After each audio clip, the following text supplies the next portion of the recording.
The referendums held in 4 Russian-occupied regions in the Ukraine took center stage at the Security Council meeting on Tuesday. There was an objection by Russia, though, to allow Ukrainian President Zelensky to address the council. However, it went ahead with Zelensky calling on the Security Council to isolate Russia. There is a need for new and tough global sanctions against Russia.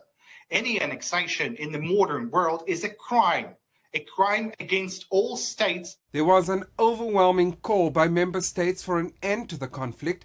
The United States introduced a resolution to condemn the referendums and urged member states to reject it. The United States will never recognize any territory Russia attempts to seize or allegedly annex as anything other than part of Ukraine. We reject Russia's actions unequivocally. China says the sovereignty of Ukraine must be respected, but insists that sanctions and the political isolation of Russia will only lead to a dead end. The task at hand is to push the parties to open the door to a political settlement as soon as possible, and to include the respective concern in negotiations and put all viable options on the table.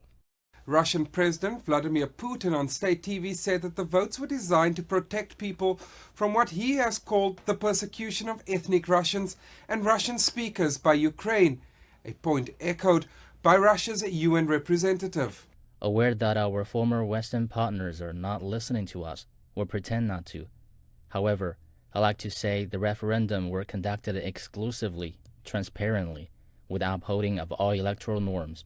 According to Russian state media, preliminary results show an overwhelming majority of those voting in support of the 4 occupied regions joining the Russian Federation. Many countries around the world say they will not recognize what they say was a preordained outcome. Jody Jacobs, CGTN, New York.